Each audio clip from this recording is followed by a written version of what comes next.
right, hello. Shi-an Costello here, checking in on Alloy Day 14. I am going to do something really unusual. Oh, yes, I'm also here at Experimental Sound Studio. And there's the piano. And yeah, today's going to be unusual. I want to try something that I've literally never done before, which is maybe surprising. I want to work with an unprepared piano. So all the boxes are staying closed today. I don't want to prepare the piano, but I want to work on prepared piano music on just the solo acoustic instrument without anything in it. I'm curious to see. I mean, I've lived with this piece for about 5 years now.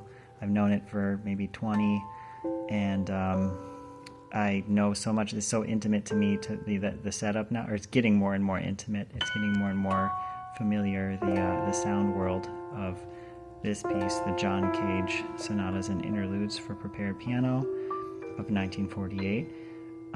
But I'm really curious to see what I hear or am surprised by or like or dislike, trying to hear what it sounds like on an unprepared piano.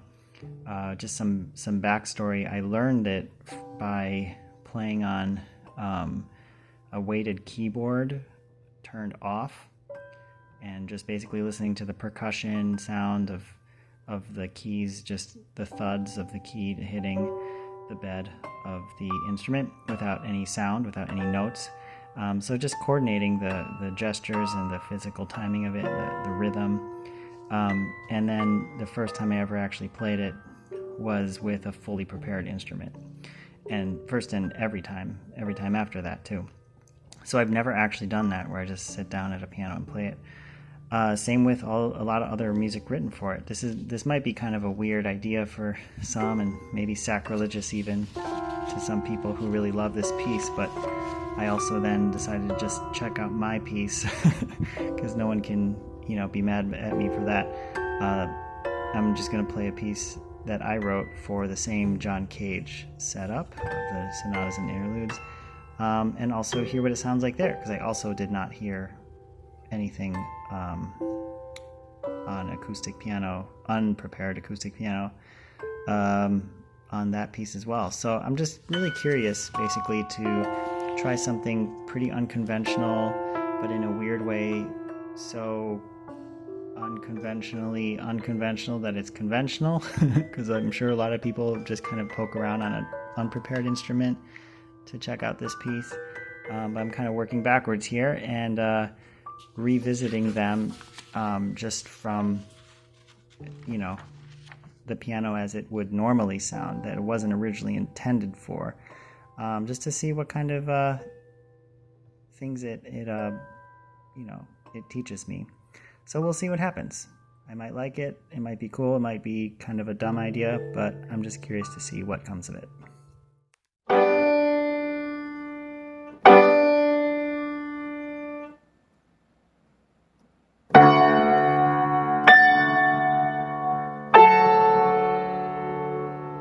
The beginning of Sonata 1 sounds pretty weird, not great.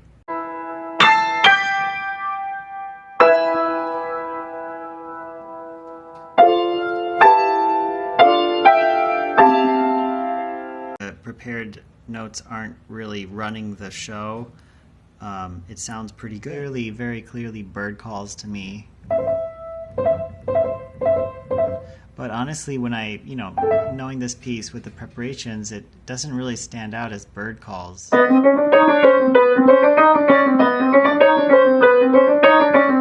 This might be the winner in what sounds the worst.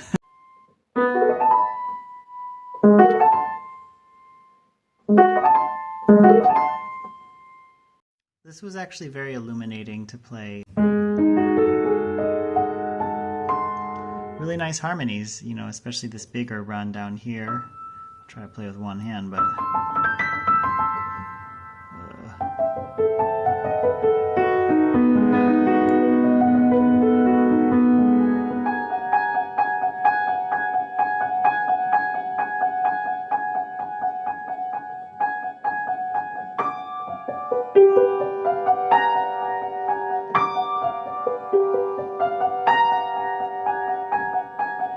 the Gemini 14 and 15 sound very good to play acoustic piano.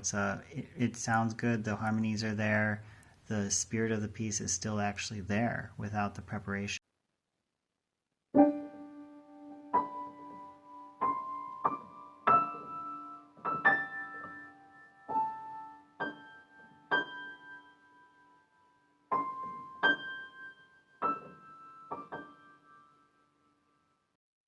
I have mixed feelings about playing this last sonata on unprepared piano. There are gestures that work.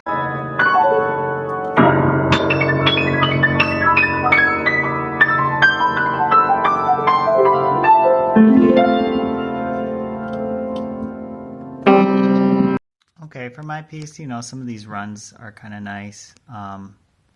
Like this run kind of. All right, that concludes day 14 of trying something unusual in the sense that I did not prepare anything today. I only played the piano as it is, but I played music that was intended for the prepared piano. This John Cage Sonatas and Interludes for prepared piano piece for the first time ever, and just kind of rediscovered the harmonic and melodic aspects of the piece that I've kind of, you know, haven't really thought about as the primary driving force of the music, which you could argue is not the driving force, but is extremely important still to the way the piece sounds and feels. And so that was really interesting to come across, especially the moments that told me something new, like the end of the first movement with the triad and octave chords in both hands. Let me think, a few other moments with like bird calls, and in a middle sonata in there. The Gemini sonatas were the Richard Lippold ones were, you know, 14 and 15 were really interesting and actually really great to play solo without preparations. And then countless other places did not work at all and were not very helpful. So that was interesting. And then my piece, similarly, most spots did not work, but this run kind of works in the sense that it's referencing Debussy, and Debussy wrote for unprepared piano, so that's that. It was really interesting. I learned some things, actually, and I'm glad I did it. Unprepared piano day for Alloy Prepared Piano Project, day 14.